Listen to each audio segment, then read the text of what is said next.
Let me share a little secret with you.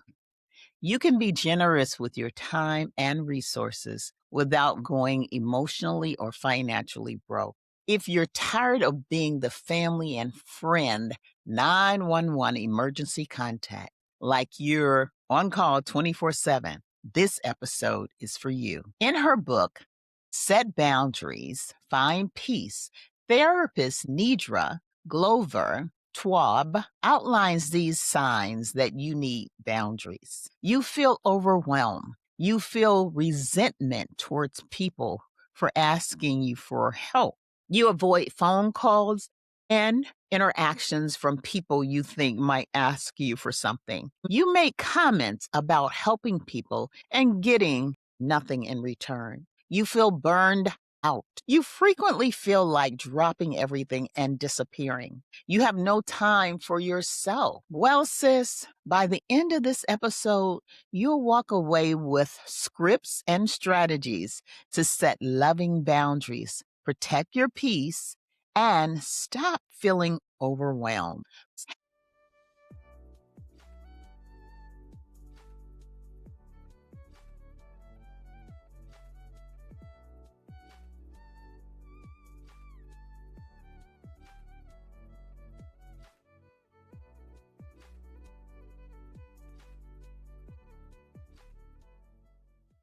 Hey, sis. Welcome back to the Mahogany Table Power, Purpose, and Legacy. I'm Joyce Stillmore, your host.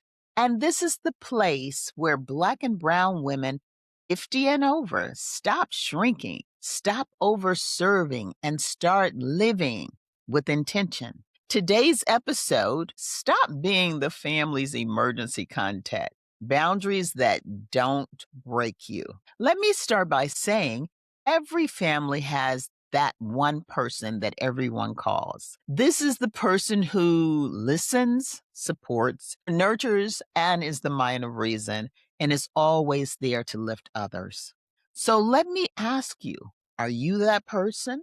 Your phone rings, you look at the number, and you already know this person needs something. A friend calls to vet, and you listen. They complain about their problems, and you listen. They ask for a favor.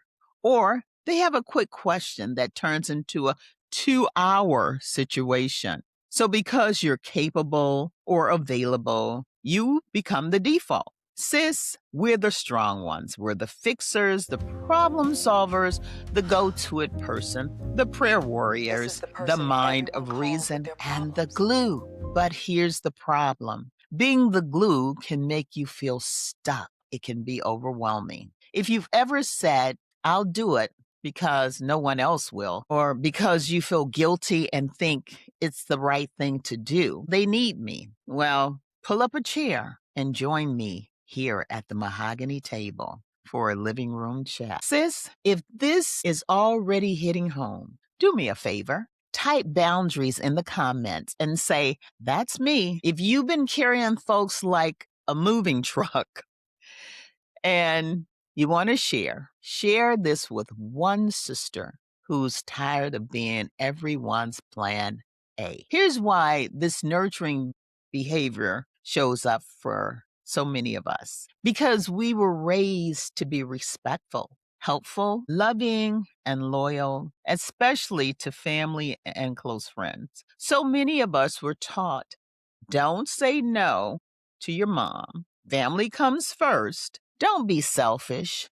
I'm sure you can think of many more reasons they call you. So we become the solution to everyone else's lack of planning. But sis, your kindness is not a community resource. And when you always rescue, you accidentally teach people how to treat you. She'll handle it. She won't let me fail. She'll help me figure it out. She's good at fixing problems. And when you stop participating in dysfunction, you feel guilty. But here's a quick truth punch. God can do more for them than you can. And you're not allowing them to stand on their own and figure things out. So sis, setting boundaries doesn't mean you don't love them. On the contrary, it means you love them enough to let them do it. And you love you too. Here are 5 points to help you better understand how to set boundaries. Point number 1, identify the role you've been assigned. I want you to think about your roles. Pull out your journal and write this down. Are you the fixer, the financer? How about the therapist? Maybe the babysitter? Are you the caregiver? Do you coach everyone because they call you for advice? Once you name it, you can choose to change it. By setting healthy boundaries, you can decide what is best for you and how you can protect your peace. Point 2, boundaries are instructions, not arguments. A boundary is not a debate. It's an instruction for how you engage with others. And you don't have to over-explain. Over-explaining is a form of asking permission. And you don't need to ask permissions to set boundaries that keep you in alignment. You don't have to respond to every text or call. You decide who, when, and if you're ready to respond. I would offer this: don't be afraid of the power of no. It's okay to have a firm boundary. It's okay to protect your time and energy. Foster self respect. Allow yourself to grow more intentionally. Point number 3, use the loving plus firm script formula. Say it with love, but say it. Here is script A. The money ask. I love you and I'm not able to lend you money.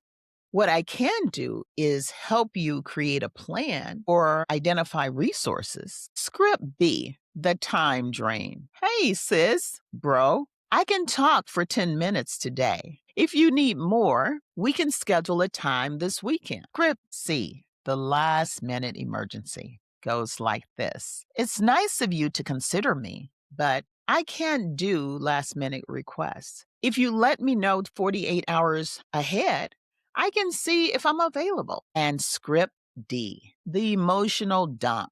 Here's how it goes.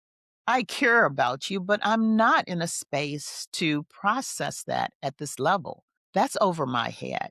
Have you thought about talking to a counselor, pastor, or a therapist? I can help you find support. And script E is the but we're family pressure. Here's how that goes. Because we're family, I want us to have a relationship that's healthy. This boundary helps me to show up with love, not resentment. Finally, point 4, expect pushback and don't panic. Pushback doesn't mean your boundary is wrong. Pushback means the old version of you was convenient and you're teaching. Stand steady. Repeat your boundaries like a hymn. Same words, same tone, over and over. Point 5, replace guilt with a new definition of love. Guilt says, if I don't do it, I'm bad. Love says, if I keep doing it, I'll feel depleted and anxiety. Sis, we don't do love that destroys us, not at the mahogany table. So, for the Try This Week challenge, I want you to do the 5-step boundary reset. Pick one boundary you've been avoiding, whether it's money, time, emotional labor, or just access. Write your script in 1 to 2 sentences. No paragraphs, no lengthy write ups. Practice your script out loud in the mirror like you're rehearsing for greatness. Hold the line once this week. Stand strong. Set one boundary that will bring you peace. Replace guilt with truth. I'm not rejecting them. I'm respecting their ability to make the right decision. Then you let go and let God. Remind yourself that I'm protecting me and you're not being selfish. You're being intentional. Now tell yourself, I love people without losing myself. So here's a bonus challenge. It's a mini challenge. Mute your notifications on your phone for 1 hour a day. If they call with an emergency, ask, is anyone hurt? Is anyone in danger? If not, it's not an emergency. It's an urgency. So if this episode gave you language for your life, it's time to stop doing this alone. Come join our Mahogany Circle community on Facebook. This is where we build power, purpose, and legacy with support, structure, and sisterhood. Boundaries are easy when you're surrounded by sisters who remind you you're not selfish, you're not mean, you're just finally healed enough to choose peace. Drop I choose peace in the comments if you're done being the default emergency contact for everyone in the family and everybody else. Then share this episode with 10 sisters who need to embrace loving the power of no. Next, I ask that you subscribe so that you don't miss what we're building at this table. Please do me a favor, subscribe to this podcast and share it with 10 sister friends you want to bless. Remember this, sis, you can't pour from an empty cup. Set the boundaries and let the refill be holy. Wishing you much peace, love, and joy.